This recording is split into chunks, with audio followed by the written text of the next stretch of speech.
안녕하십니까? 10월 19일 월요일 영국의 소리방송 뉴스데스크의 빅타임입니다. 오늘은 대한민국 국군과 맥카터 장군이 지휘하는 유엔군이 평양을 점령한 날입니다. 인천 상륙작전을 성공한 유엔군은 서울을 수복한 후 백악관의 전승보고와 함께 38선 이북으로 진격해도 좋다는 승인을 기다리고 있었습니다. 그러나 이승만 대통령의 생각은 달랐습니다. 혼비백산 패주하는 적을 섬멸하는 것이었습니다. 임시 천도를 해상 근처 강계로 정해놓고 간도로 도망가 숨어있는 김일성을 차제에 제거하면 남북 통일을 이룰 수 있다고 판단했던 것이었습니다. 이승만은 국방장관 신성모가 있었으나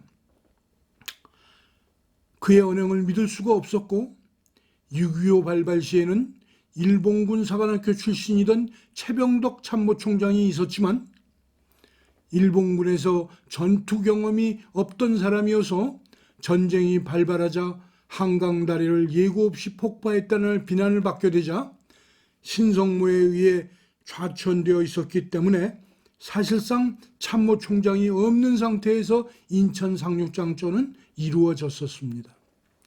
9월 30일 대구 육군본부에서 정군 지휘관 회의를 이승만 대통령이 국군 통수권자로서 직접 관장하고 즉각 38선을 넘어 북진하라고 명령을 내렸습니다.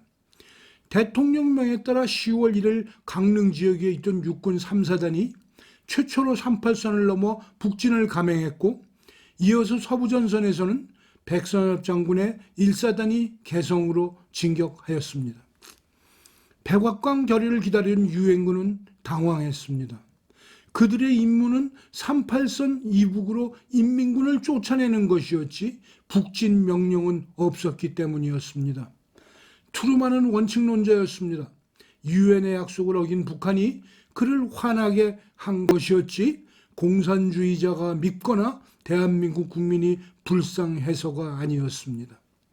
머뭇거리던 유엔군 사령관 맥카터는 워커 중장과 협의하여 10월 7일 38선을 넘어 진격하기 시작하였습니다.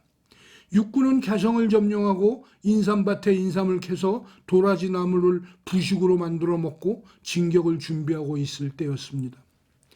상륙작전에 놀란 인민군은 후퇴하는 인민군을 총동원 3개사단을 새로 편성하고 우선적으로 평양 진입을 막기 위해 금천 일대에 2개사단을 배치했고 해주 배천 일대에 1개사단을 배치했었습니다.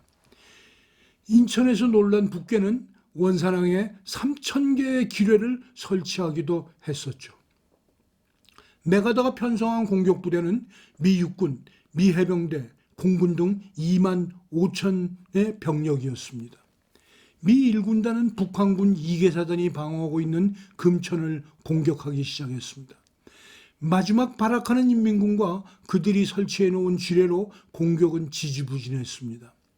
워커 중장은 2개 연대를 좌우로 나누어 우회시켜 북한군 후방인 한포리를 점령하였고 후방이 끊긴 인민군은 도망하거나 포로가 되었습니다. 유엔군과 합류한 국군은 사기백배하였습니다. 황해도 한속으로 숨어든 인민군들과 간헐적인 전투를 벌이면서 평양으로 진격하였습니다. 부족한 수송수단에도 불구하고 17일 상원을 거쳐 18일 평양의 동남쪽, 19일 아침 대동강 동쪽까지 미 1군단 기병사단과 같이 도착하였습니다. 평양 점령을 위한 조공부대로 작전상 1군단 기병사단이 결정이 되어 있었으나 맥카터는 한국군의 상징성을 고려하여 백선엽 장군이 이끄는 국군 1사단에게 조공 임무를 넘겨주었습니다.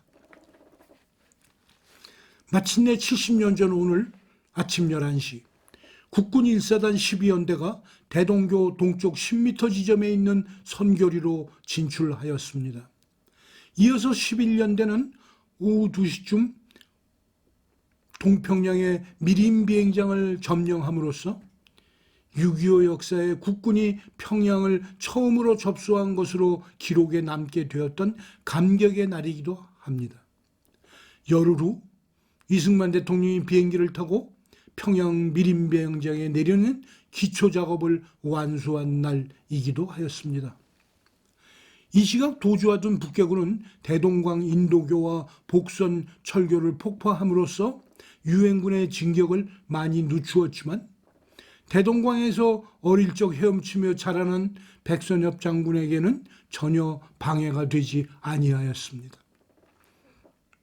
미군은 20일 대동강에 부교를 설치하고 본격적으로 평양으로 입성하였습니다. 오늘도 지난주에 이어서 미국 교포 여학생이 만든 영상의 일부를 보여드리도록 하겠습니다.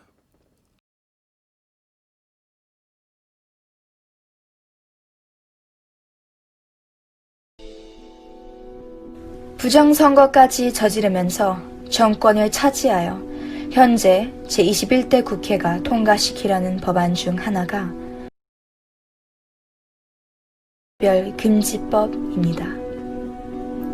언뜻 들었을 때 차별을 금하는 좋은 법안 같지만 법안의 실제 조항들을 살펴보면 자유민주주의 대한민국 국민들의 표현의 자유, 사상의 자유, 집회의 자유를 박탈하는 매우 위험한 법안임을 알 수 있습니다.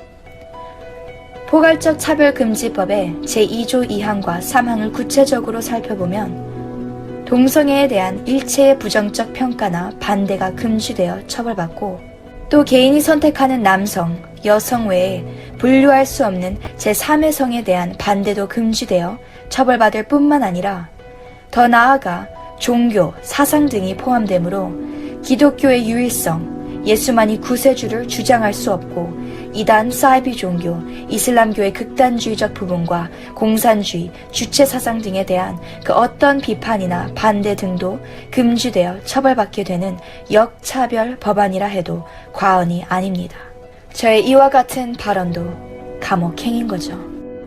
올해 포괄적 차별금지법이 이대로 대다수 국민들의 무지함으로 인해 통과될 경우 우리나라가 어떻게 될 것인지에 대해 간략하게 말씀드리겠습니다. 동성애가 처음에는 사랑으로 시작될 수 있겠지만 정신의학자들에 따르면 동성애의 결말은 성중독입니다. 1978년 미국은 이미 동성애는 성중독이다 라는 연구 결과를 발표했습니다. 당시 미국 백인 남자 동성애자의 성 파트너 수를 조사한 결과 지금처럼 집에 컴퓨터, 스마트폰, 이메일이 흔하지 않았음에도 불구하고 백인 남자 동성애자의 28%는 성 파트너 수가 1000명 이상이었고 43%는 500명 이상이었습니다. 근데 지금처럼 스마트폰과 이메일이 발달한 시대는 이 2배의 수인 1000명 혹은 2000명이 될 거라 합리적으로 의심할 수 있겠죠. 사랑이라고 존중해달라고 하지만 이것이 진정 사랑일까요? 많은 크리스천들이 포괄적 차별금지법을 반대하고 있는 가장 큰 이유 중 하나는 다양한 성적 취향에 대한 강제적인 존중입니다. 포괄적 차별금지법이 언급하는 성적 취향, 성적 지향은 사람 간의 동성애에서 그치지 않고 더 나아가 사람과 짐승 간의 성관계도 존중해야 할 사회를 불러일으키게 돼 있습니다. 다음은 박지원 제작팀장이 발췌한 유럽 국가들의 북한 핵에 대한 성토 소식을 로봇캐스터 아이린이 보내드립니다. 그럼 저는 영국과 스웨덴, 에스토니아 등 유럽 국가들이 유엔에서 북한에 완전하고 검증 가능하며 돌이킬 수 없는 비핵화를 촉구하며 그때까지 대북 제재를 엄격히 집행해야 한다고 강조했습니다. 영국의 에이든 리들 제네바 군축회의 대표는 15일 군축 문제를 담당하는 유엔 총회 제1위원회 회의에서 북한의 핵과 탄도미사일 프로그램에 대한 우려를 표시했습니다. 리들 대표는 북한의 불법적인 핵과 탄도미사일 프로그램이 국제 안보에 대한 중대 위협이자 유엔 결의 위반이라고 지적했습니다. 또 북한의 거듭된 탄도미사일 발사와 더 이상 핵과 장거리 미사일 발사를 유예하지 않겠다는 지난 1월의 발표에 여전히 우려하고 있다고 덧붙였습니다. 리들 대표는 북한의 비핵화를 위한 검증 가능하고 되돌이킬 수 없는 조치를 약속하라고 촉구했습니다. 그러면서 북한이 그렇게 할 때까지 국제사회는 북한의 불법 프로그램을 겨냥한 제재를 엄격히 집행해야 한다고 말했습니다. 에스토니아도 이날 회의에서 북한이 유엔 안보리 결의들을 위반하며 계속 핵과 미사일 프로그램을 개발하는 것을 우려한다고 밝혔습니다. 이어 북한의 도발을 자제하고 완전하고 검증 가능하며 되돌이킬 수 없는 비핵화를 향한 구체적인 조치를 취할 것을 촉구했습니다. 에스토니아는 북한이 그렇게 할 때까지 제재가 유지되고 전면 집행돼야 한다고 말했습니다. 스웨덴은 앞서 지난 14일 열린 회의에서 북한의 핵과 미사일 프로그램이 여전히 중요한 위협으로 남아있다고 지적했습니다. 그러면서 북한이 완전하고 검증 가능하며 되돌이킬 수 없는 방식의 비핵화를 향한 약속을 공식화할 것을 촉구했습니다. 그러나 북한은 유럽 국가들의 이 같은 요구를 전면 거부했습니다. 영국과 에스토니아, 스웨덴의 성명을 주권 국가의 내정 문제에 간섭하는 무도한 행동으로 간주해 전면 배격한다는 겁니다. 유엔 주재 북한 대표부의 김인철 서기관은 한반도 핵 문제가 수십 년 동안 지속된 북한에 대한 미국의 핵 위협과 협박에서 비롯됐다고 주장했습니다. 특히 올해 한반도 남반부에서는 전염병 확산의 와중에도 연합 군사훈련이 벌어지고 외부로부터 최신 군사 장비들이 반입되는 노골적인 적대 행위가 계속되고 있다고 지적했습니다. 김 서기관은 이런 상황에서 북한은 실질적인 능력, practical capabilities를 강화하고 지속적으로 증강할 수밖에 없다고 주장했습니다. 이상으로 10월 19일 월요일 뉴스를 모두 마칩니다. 시청해 주셔서 감사합니다.